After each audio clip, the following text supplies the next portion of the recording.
If I can move on.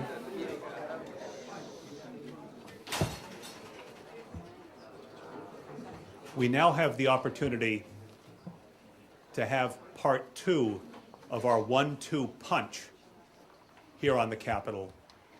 It's my pleasure to introduce to you Chairman Eliot Engel, who has just celebrated, if I have it right, his 20th anniversary in the House representing the people of the Bronx and part of Westchester County. He has always been a student of foreign affairs.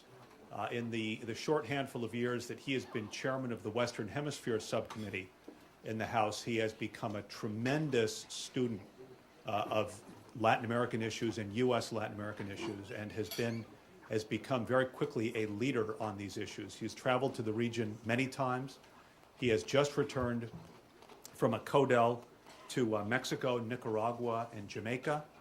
Just in the last 6 months, he's met 3 times with President Calderon of Mexico, showing a real commitment to that important relationship. He will be leading the congressional delegation of the United States to the Trinidad Summit of the Americas. And thank you for coming to share your thoughts with us, Chairman Eliot Engel.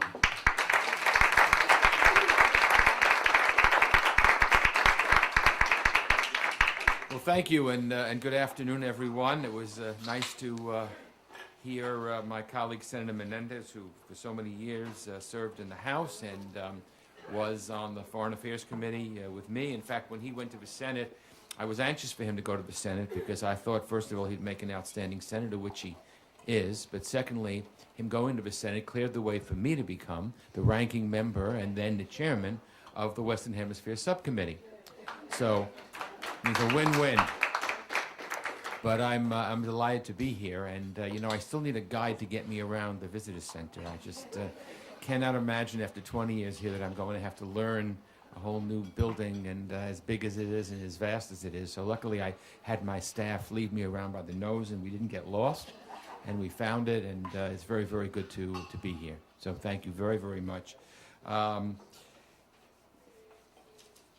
What I thought I would do is just lay out some of my priorities as chairman and then answer questions, because I think you'd rather hear some questions. First of all, this job that I have is the best job I've ever had in terms of my 20 years in the House. First of all, we're back in the majority again, so that's always a plus. But secondly, we really have a chance to do some good things. You know, I was listening to, I almost said Senator Clinton because she was my senator in New York for 8 years, but Secretary Clinton speak about Mexico. And as you just heard, I've just come back a couple of weeks ago from CODEL. I led a CODEL to Mexico and have met with President Calderon 3 times in the past 5 or 6 months. And I think that Hillary Clinton has it just right. I heard some of her statements this morning on the news. I have been talking, first of all, about trying to reduce the demand for drugs in the United States. You know, we cannot have a comprehensive policy that works in combating the drug lords and the crime that's happening if we don't try to do something to lessen the people north of the border who need the drugs, who use the drugs, which makes the drug trade south of the border flourish.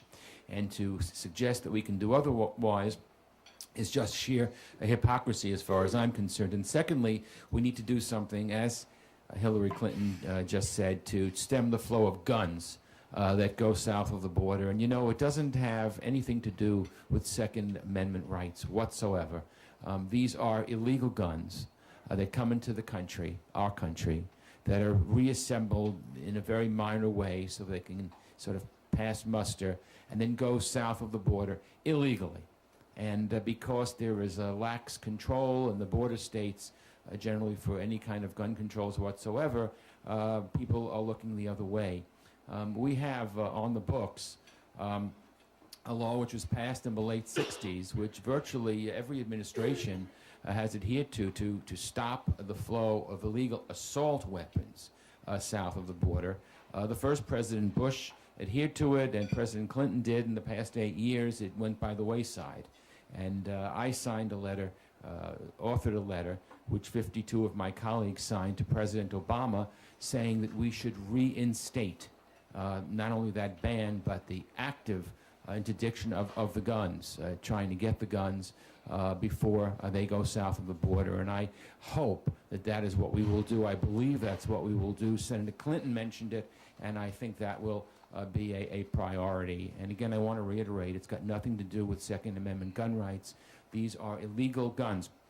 When I was in Mexico City, we had the Attorney General of Mexico take us into a side room, and there were so many assault weapons there. It was just unbelievable. And those were just the weapons that were actually caught in a week or two before we were there. And it was just amazing to see them. They come into the United States from Eastern Europe or from China. Again, it's reassembled, and then it's sent south of the border. So we really need to stop that. I am delighted that President Obama will be attending the Summit of the Americas. You know, with all the good work we do and we think is so important, we traveled to South America just 2 days after the November election. We went to Peru, we went to Chile, and we went to Paraguay. And we thought we did such great things. You know, members of Congress always think we do great things. And I then held press conferences in each of the capitals after we met with the heads of state of each of these countries. So we figured we had enough to say. And the media, you know, you call on different people, and everyone only had questions about Obama. That's all they cared about. Obama, Obama, Obama, Obama. So after a while, I kind of knew what they wanted, and I just gave a speech on President Obama. Since I supported him, it was easy to give that speech. But there is a tremendous excitement in Latin America and the Caribbean because people look at the past 8 years as a period of neglect. Maybe neglect is too strong a word, but disengagement perhaps. Disengagement in the hemisphere. The feeling is no matter whom I speak with, whether it's a right-wing head of state or a left-wing head of state or a centrist head of state, they all say the same things, that they think the United States was disengaged in the region, that we had priorities in other parts of the world, and as a result, we didn't engage in South America, Central America, or the Caribbean. Well, I say that if we continue not to engage, we do so at our own peril. It isn't only the right thing to do from a public policy point of view, it's the right thing for the United States. Because if we are going to disengage, if we're not going to remain active, then we have nobody to blame but ourselves when we create the vacuum and allow others to move in. And we've seen others moving in. You know, we've seen China building all kinds of soccer fields and everything else gratis to many of the countries in the Caribbean. And it's free. And we see Russia poking around. We see Hugo Chavez saying, don't follow the United States, follow me, my plan is better. If we are disengaged and the Iranians are trying to come in every which way, they're opening embassies in countries where they never had diplomatic relations before. If we don't like those events, then we cannot sit back and be disengaged. We've got to be actively engaged to prevent some of those things from happening. I think we can do it. I think the Obama administration will do it. I think Hillary Clinton is just right for the job. And I'm hoping that we, the Congress, will be an active participant to finally get us on the track. But the very first thing is for President Obama to attend the Summer of the Americas and to speak and talk about, and I'm sure he'll do that, how it's a new era and a new partnership for the Americas. And again, we all know the problems in the past where the United States comes in heavy-handed, wants to dictate and tell other countries what to do. Those days are over. We need to let the countries, our fellow countries in the Western Hemisphere know that we approach it in a partnership, that we work together with mutual respect, that we work together to enhance the quality of life for both our country and the other countries. And I think if we do that, and I think we will do that and have a new approach, I think we will repair some of the damage that's been done through the years. And I look forward to being a part of that with the Obama administration. There are actions that can be taken at the summit that are cost neutral. Unfortunately, as you know, we're in an era where we don't have money. We're trying to balance the budget, which we're not doing a very good job with doing. The economic crisis is here.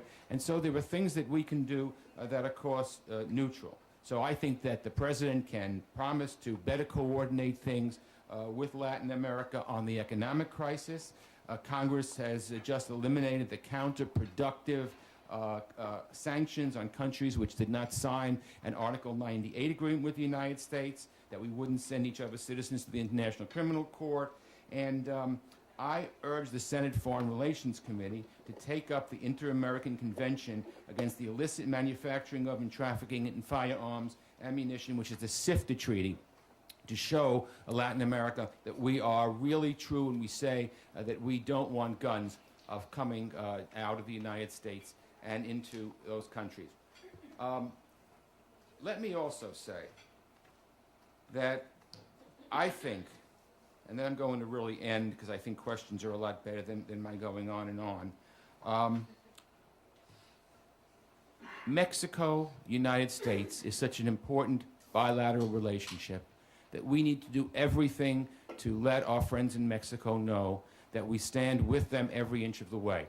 People are always asking me, do you think Mexico is a failed state? I said I was insulted by that question because when I went to Mexico, I saw a vibrant democracy. I saw people who, a free press. I saw people who wanted to work with the United States. I didn't see a failed state. Yes, Mexico has its problems. We know what they are. They involve the drugs. We can help Mexico. What happens south of the border affects us north of the border and vice versa. Another country I want to mention in terms of an important bilateral relationship is Brazil. I was very happy that President Bush signed the Memorandum of Understanding on biofuels with Brazil. Brazil and the United States have much in common. Our land mass is equal. They have the largest country in South America in terms of population. We obviously have a large population. They are a diverse country. We are a diverse country. They have made themselves energy independent. They went on a crash course in the 1970s to do it, and they do it largely as a result of the plants that grow there, of sugarcane.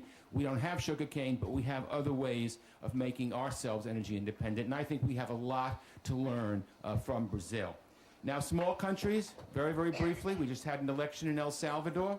I think that we should work with countries that say they want to work with us. I just came back from Nicaragua. People say, well, Ortega and his government, forget about them. They have shown that they want to work with us. There are some problems there, and I don't want to belittle the problems, but they are a country that we can work with. Paraguay, Lugo is the first president, none of the Coronado Party, in 60 years. He has shown that he wants to work with us. Just the other day, they eliminated something, a veto that they used to throw against the United States. They, again, are showing that they want to work with us. So in conclusion, let me just say that I think if we have a concerted effort to show the countries of the Western Hemisphere that we want to work with them with mutual respect, that it's a new era, that the era of neglect is over, I think that we can really do some really good things. And finally, the question was asked to Senator Menendez about Latinos in the United States. That is a strengthening of our relations with Latin America, that we have so many hyphenated Americans, and many of them come from countries in Latin America and the Caribbean. That helps strengthen our ties with those countries, not the other way around. And so I think it's an absolute plus that we have so many talented people who have come to the United States from other countries. They can be a bridge back to the old country with the United States. It's an advantage to us, it's an advantage to the other countries, and we really ought to build on that strength. I'm going to stop now, and I'm happy to answer any questions. Thank you very much.